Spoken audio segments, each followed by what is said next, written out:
are singing to the tune of a song, and the wind is gently ringing the bell that brings the morning, the welcome of the dawn.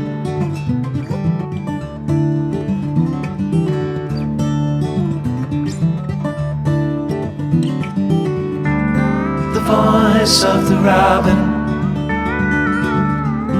the call of the dove, the red leaves are falling, the barn owl is calling, the welcome of the dawn.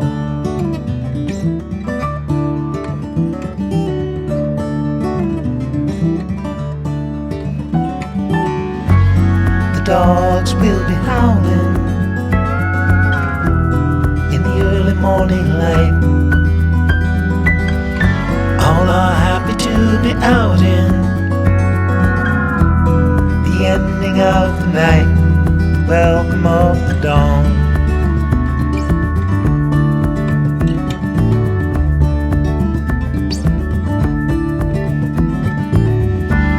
The nights are turning colder, soon the falling of the frost. Soon the summer will be over. You feel the change is closer at the welcome of the dawn.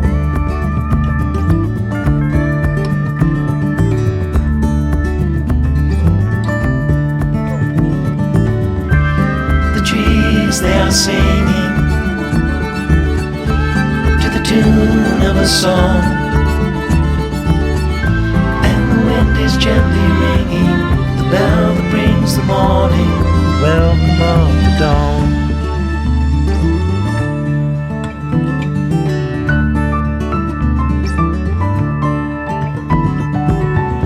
Though the warm days are over, they are not forever gone. Like the dusk brings the night, the summer brings the fall. It won't be long till harvest comes, morning breaks, the welcome of the dawn.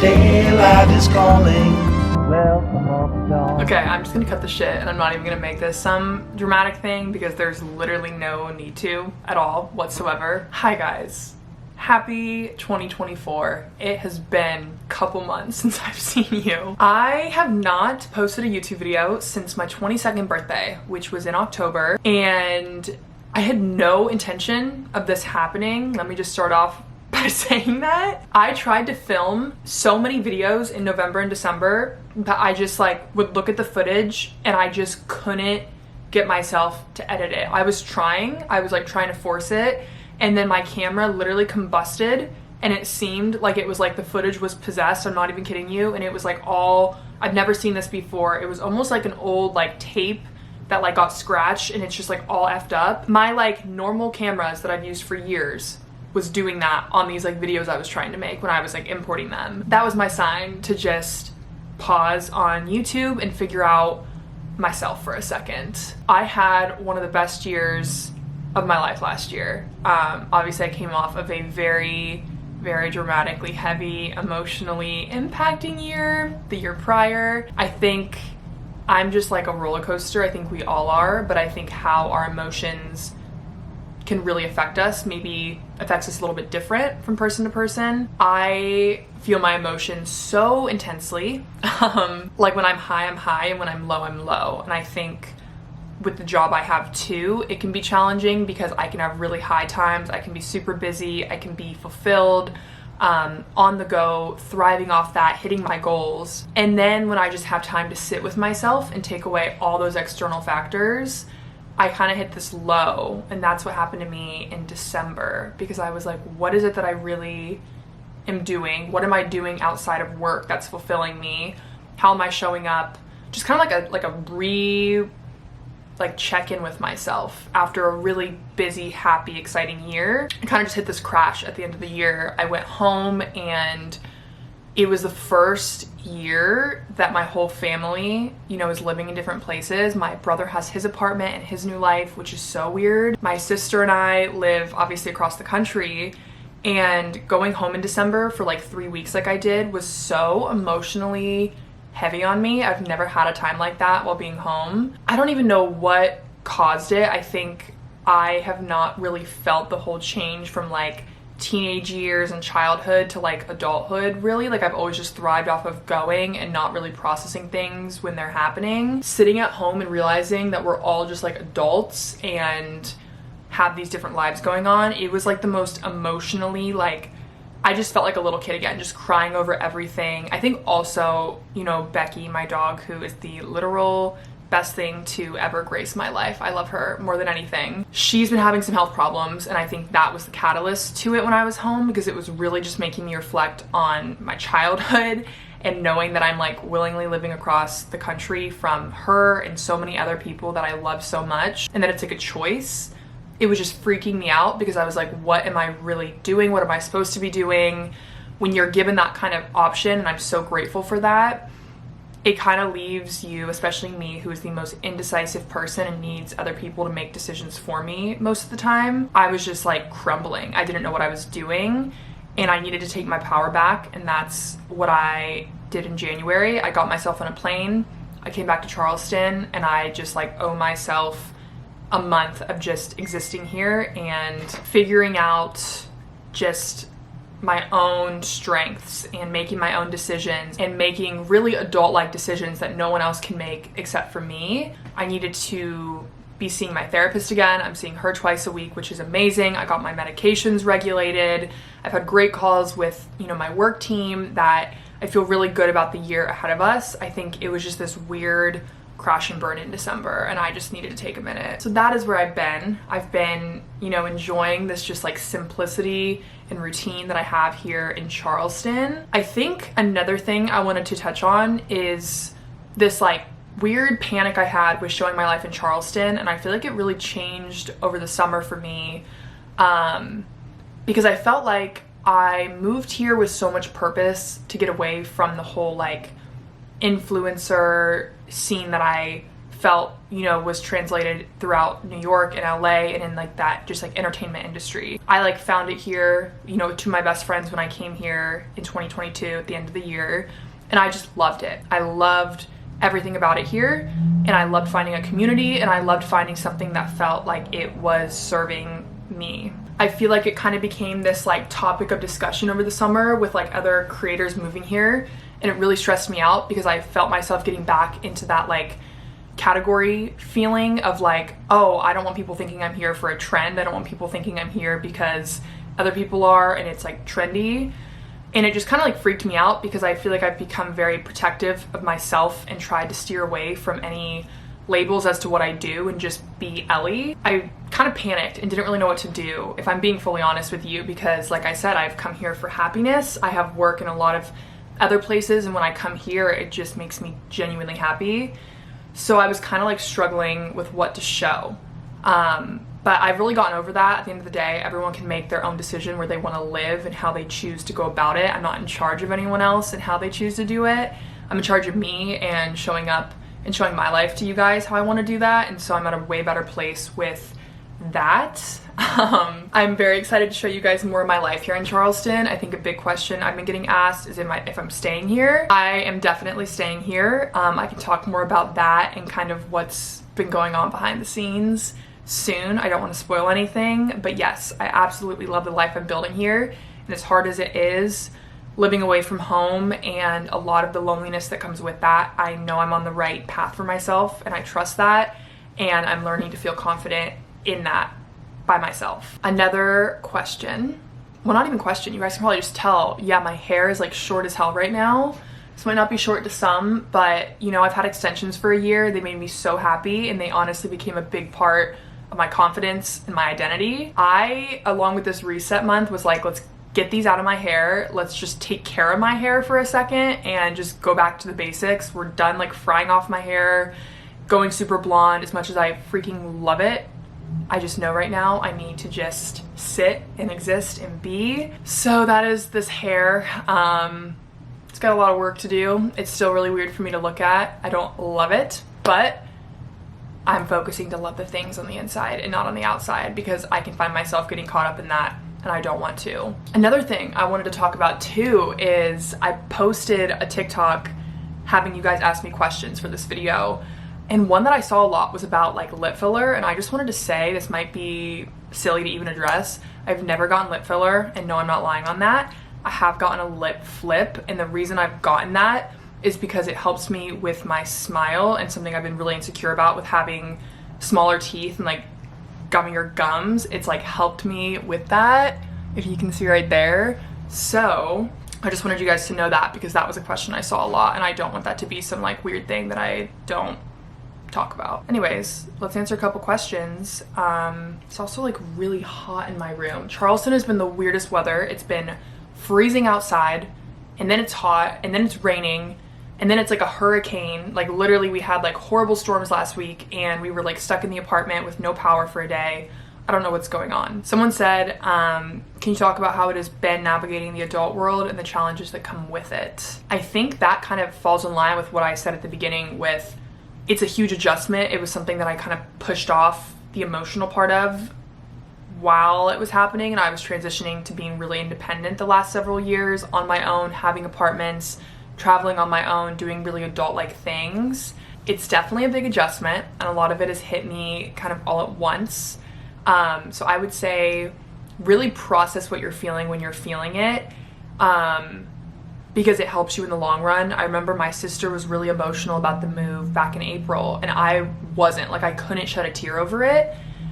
And I think mine has now hit me so much further down the line, and she's at such a better accepted place with it. So just like allow yourself to feel, allow yourself to talk about it, do things that make your inner child feel good. I think being home and doing that, I was like doing puzzles, I was, you know, walking to all the places I used to walk to, just doing things that make you feel good with that, and making it like an easier transition and not just like a cold turkey kind of thing, because it's sad and growing up is scary, and there's still so much I don't know about adulthood, and I definitely rely on my parents for a lot of emotional and just like adult-like help.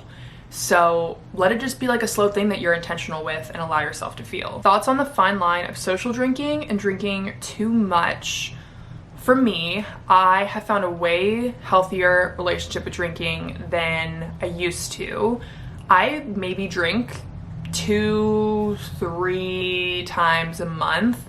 I was sober since my birthday, and then I started to drink like halfway through December during the holidays a little bit, and then I drank twice in January, and I don't really have any plans to. I just kind of like now let myself feel, but I'm at a way better place. I don't feel happy when I'm drinking consistently, with my anxiety and my, you know, emotions and my moods and how heavily they're affected by that substance. I just have really taken a good social place with it, of like a drink or two and being okay with that and not overdoing it, because I don't like or trust the version of me that has come out when I drink too much or it's too frequent.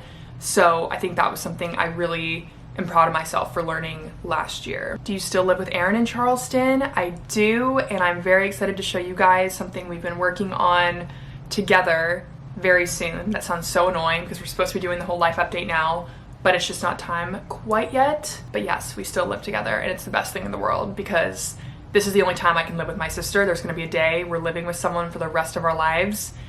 This is the time to be with my sister and enjoying that together. Any tips on how to stop overthinking? I am the biggest overthinker I know, and I've taken a lot of power back in January. I think sometimes you have to just trust yourself and really ask yourself why you're overthinking what you're overthinking about, or why these consistent thoughts are coming up. I'm very intuitive, and I tend to overthink about things that I'm pushing off sometimes. It's really hard being an overthinker.